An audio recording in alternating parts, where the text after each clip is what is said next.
to this computer. Okay, wonderful. So hello everyone and welcome to Ideas to Done with Sarah Hawkins.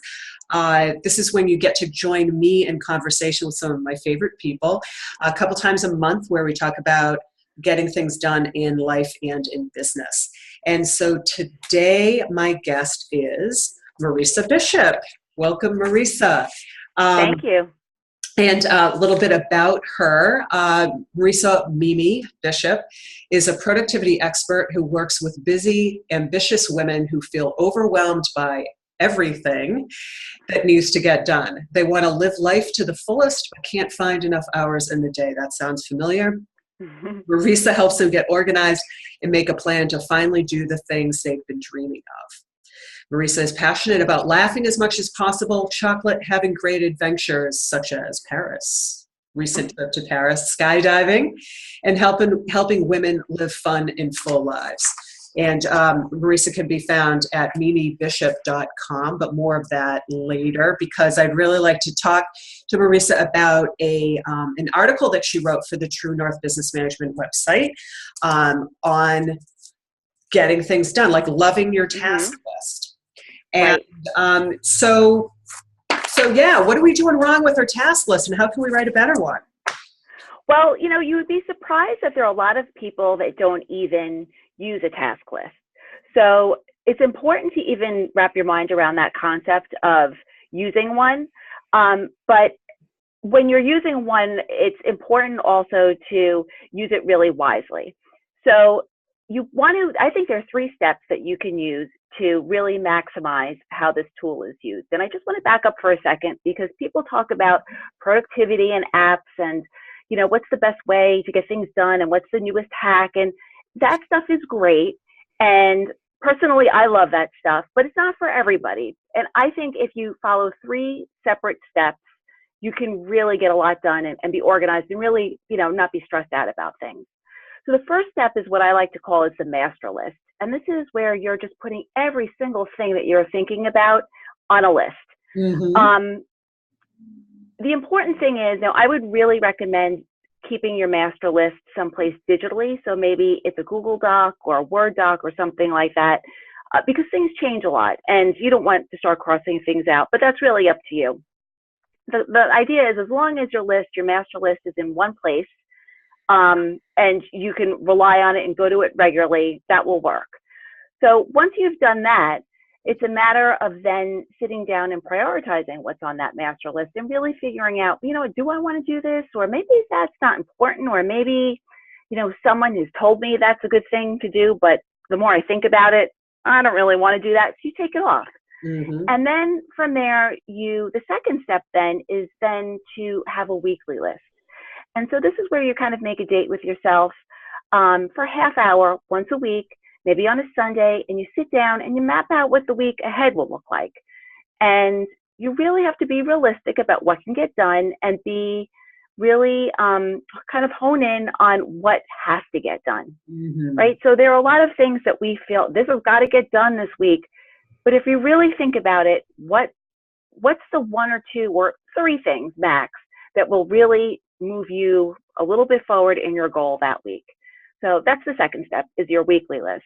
Mm-hmm. And then the third thing is to do a daily list. And this could take between 5 and 15 minutes every day. And I recommend doing it at the end of your day for the next day.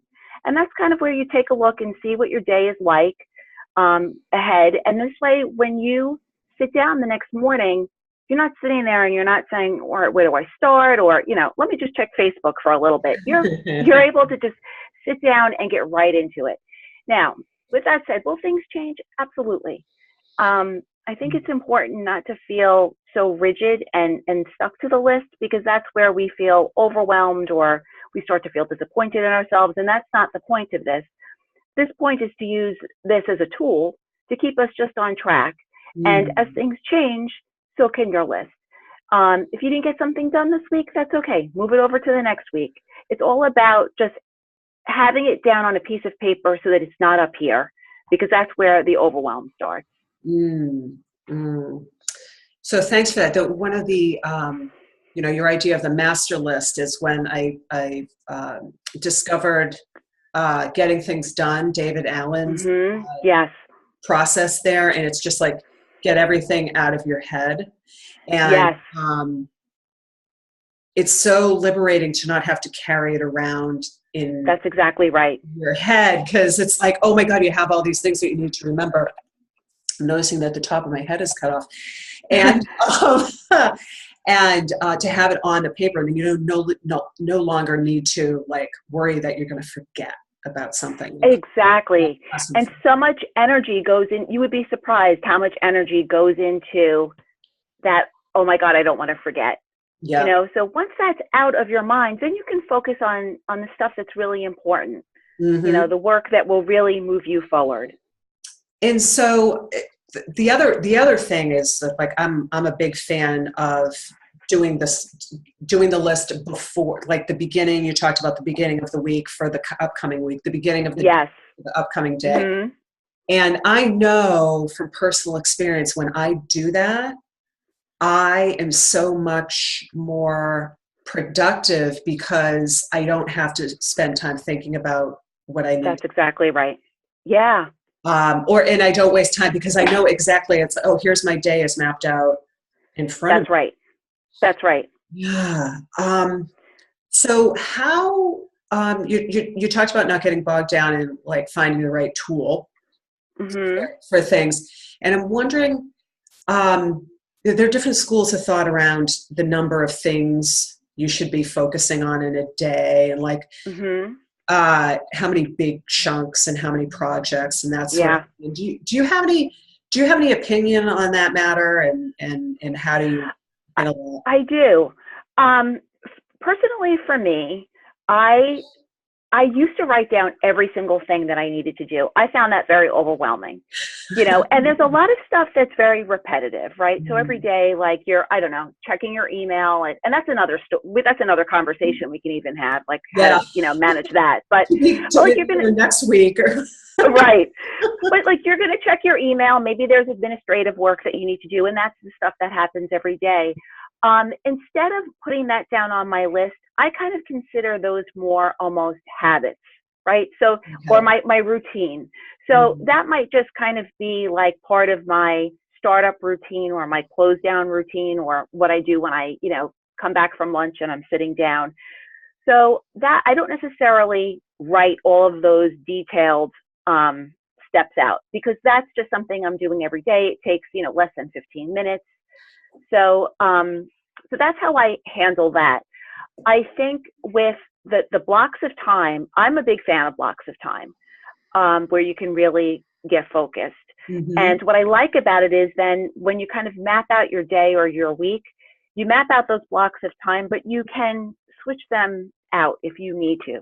So as you know, Monday, my modem burned. So Monday is really my day to sit down and focus and get all this work done. And we were supposed to meet, and I was like, I can't do it.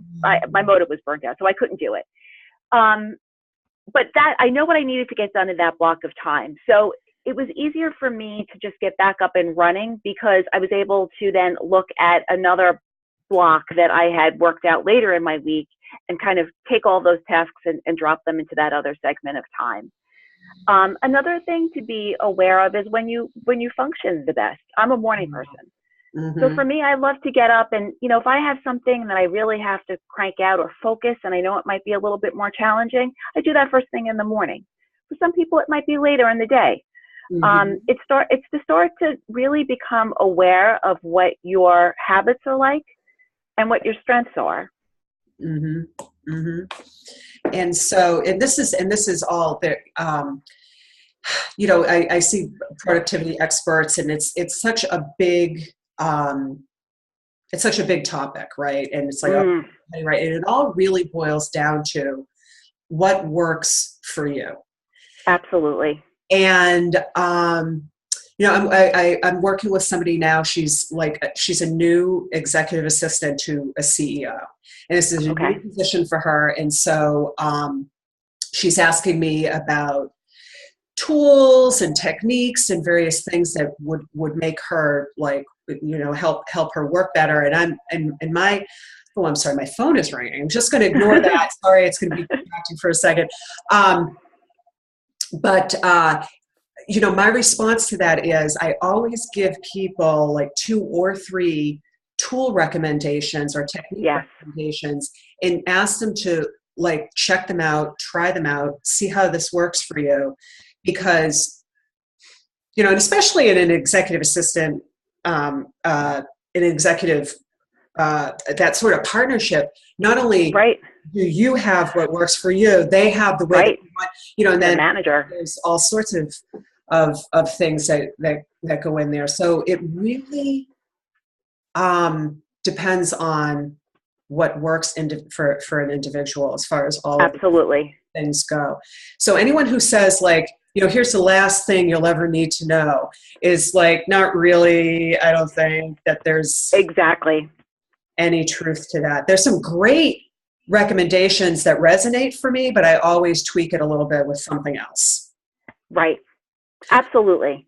And so to that point, I know that you and I, one thing that I do, I just realized that one thing that I've done the past couple of these ideas to done conversations is I've mentioned how I know the person. Mm-hmm. And you and I met in an online class, and I resonated with you. You posted something about yourself or a question, and I resonated with you because of Evernote.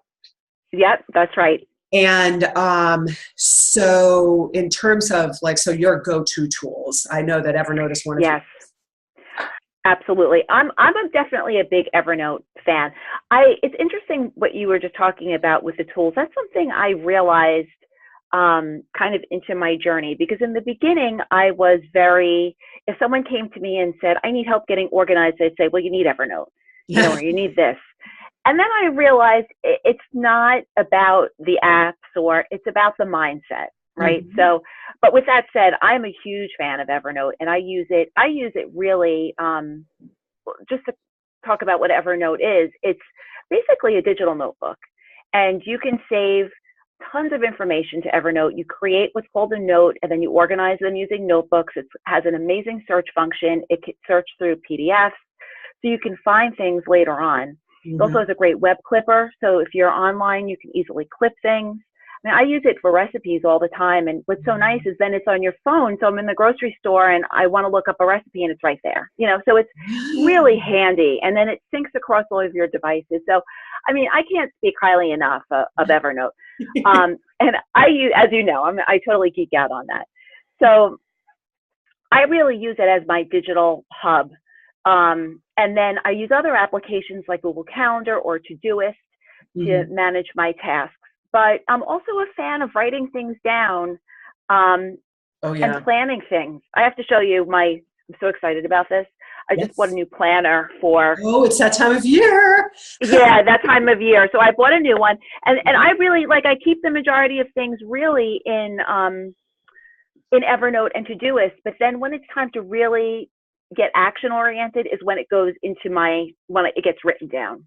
Right. And I like that hybrid.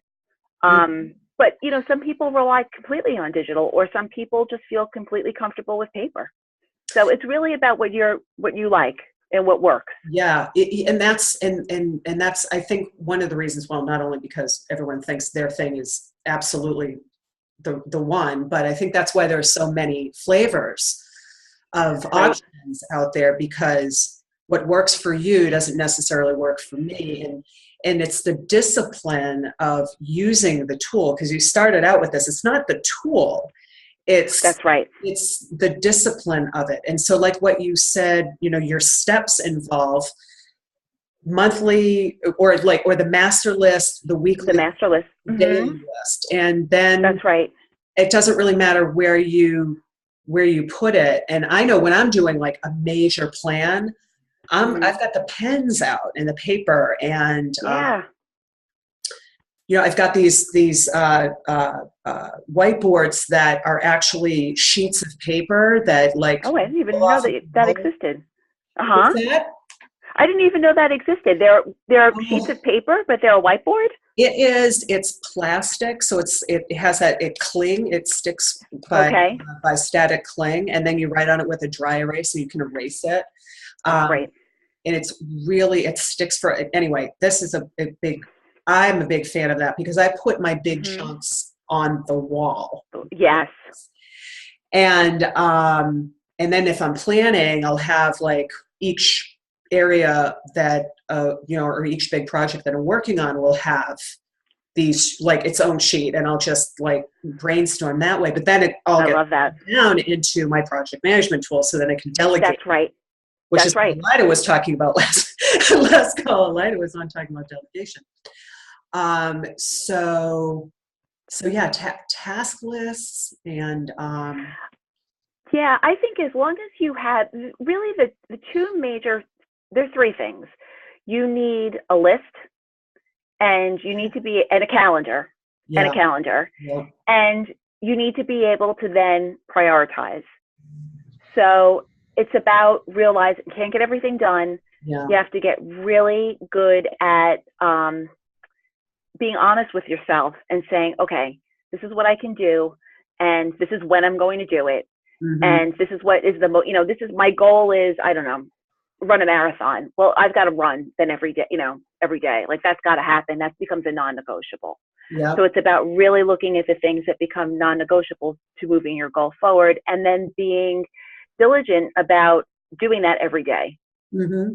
Mm-hmm. Even if it's a small amount. I mean, as you know, for a long time, I was working full-time and running a business, and the amount of time I was able to dedicate to my business was very small, but it was consistent. Mm-hmm. And so that's what made the difference. So that's kind of a shout out to people who feel like, well, I don't have the time to do. As long as you're clear on what your goal is, if you break it down to small pieces and are just really consistent about doing it every single day, you'll start to see tremendous change. Yeah. Yeah. And that's the thing. I know that for myself, and I know others, because when I was younger, I had I was waiting on tables, and I had a coworker who was, I don't know, he seemed like a really old guy, but he was probably like in his 30s, but I was like a teenager. Yeah. And he was going to nursing school, and he wasn't sure how far he wanted to go. And he was like, well, I'm going to be done with this piece and this certification at this time. And then he's like, geez, I'm going to be 45 or whatever by the time I'm done doing this. And he told this story about how he had this conversation with his advisor, and his advisor was like, you're going to be 45 anyway. Right. That's right. Right. So we talk about like, my God, it's going to take me forever. And then you don't do it, but time's going to go by. Well, that's the thing. Exactly. That's exactly it. So start now. Start doing it. Don't worry about when you're going to finish, because listen, anything can happen. Like something can happen that it'll take you half the time, right? So anything can happen. Just start. I think that's great advice, because like you said, you're going to be that age anyway, and then you'll be thinking, oh, I wish I did it, And then it probably, the same kind of thing, like time goes by, but it's going to take me so long to do it. It's also like, I don't have enough time. Like you talked about having a full-time job and running a business.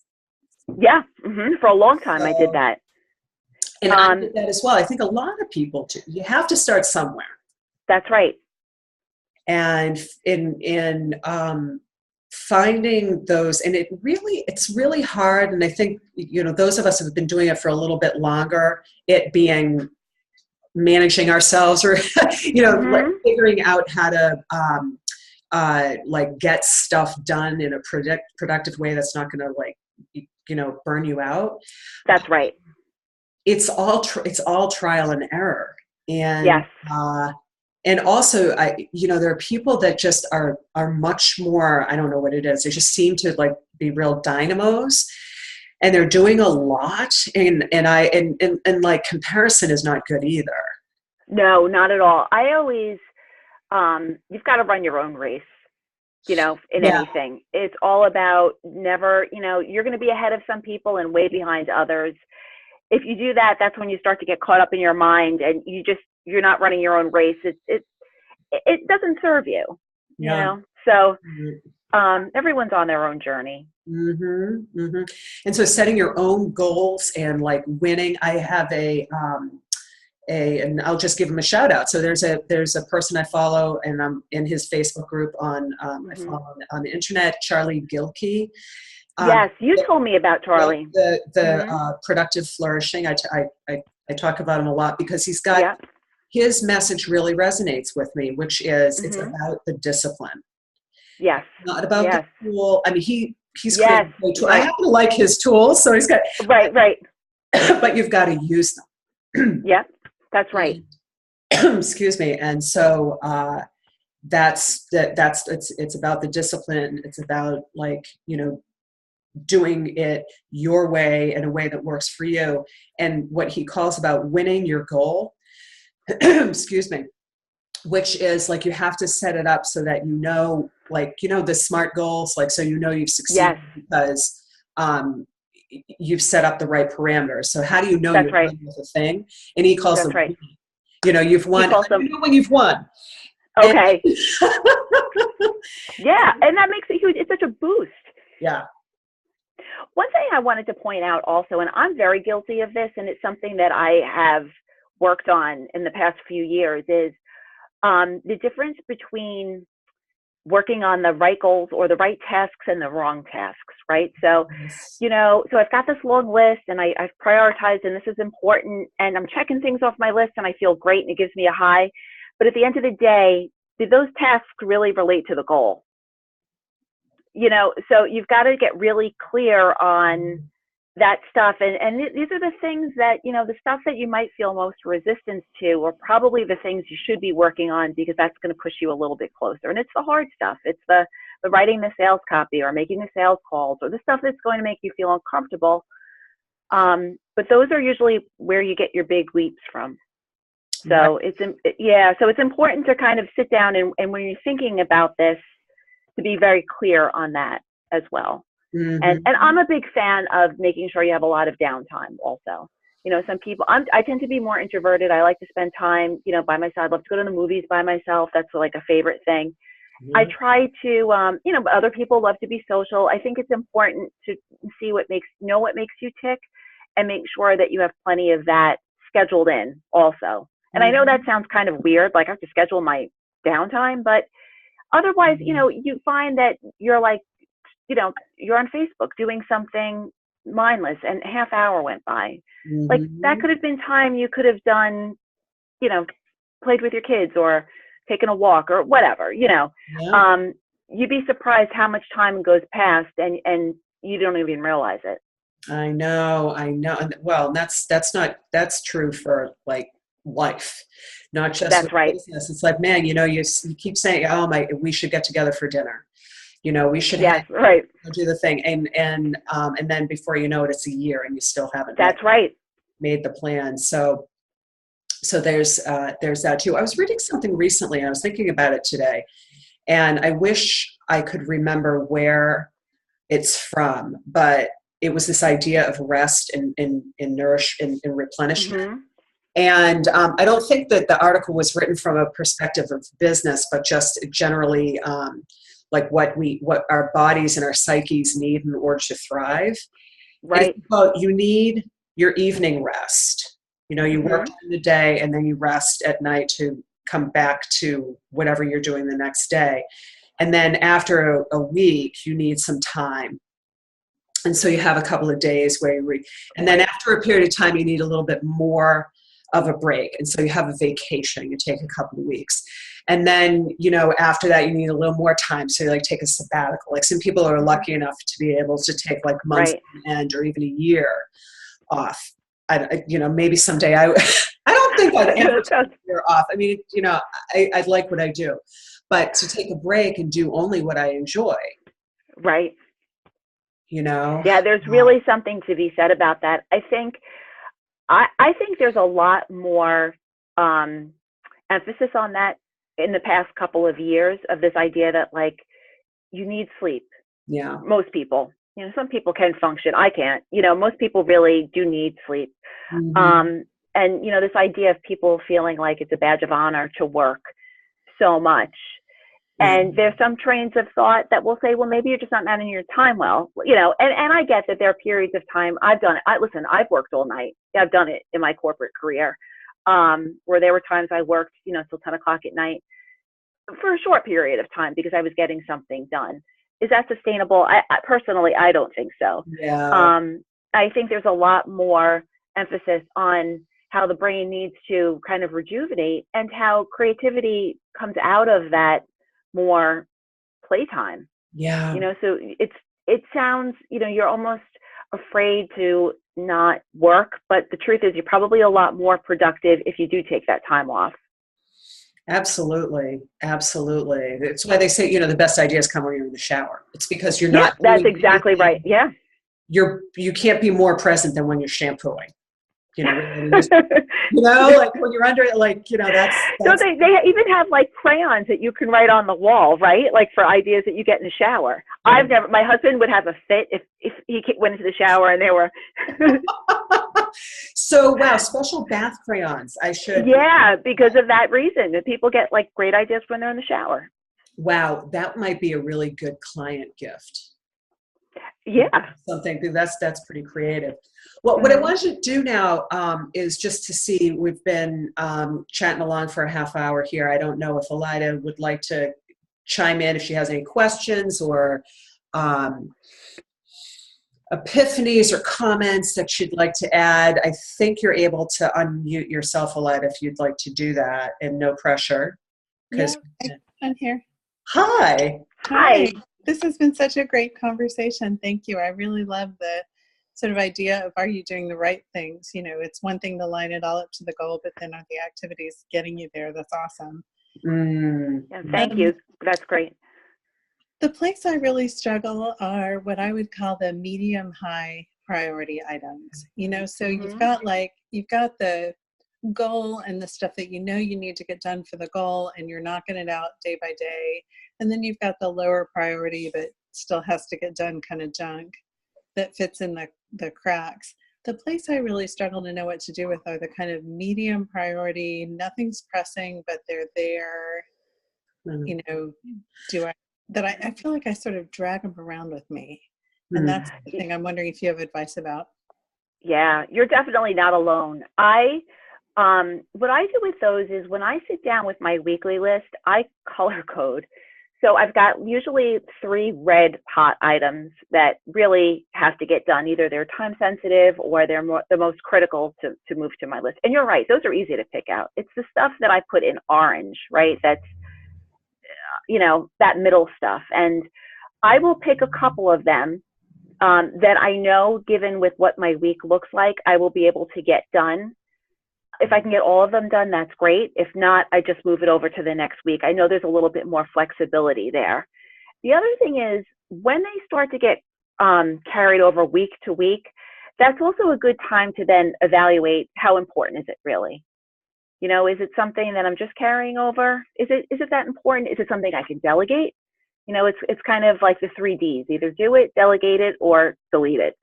So that might be a second way to approach it, is to, after a few weeks, just identify, is this really, where does that fit in? Sorry, it took me a minute to unmute. That's really helpful. I love those 3 Ds. And I noticed it's like giving myself permission to delete it. Yes, it is. I have a hard time with that. I'm one of these people, like as an example, I'll read. So I love to read, and I'll start reading a book, and I don't like it, and yet I sometimes force myself to finish it. And so it's like giving myself permission to close the book and say, this is not for me. I think you have to practice that sometimes, and it's the same thing with tasks.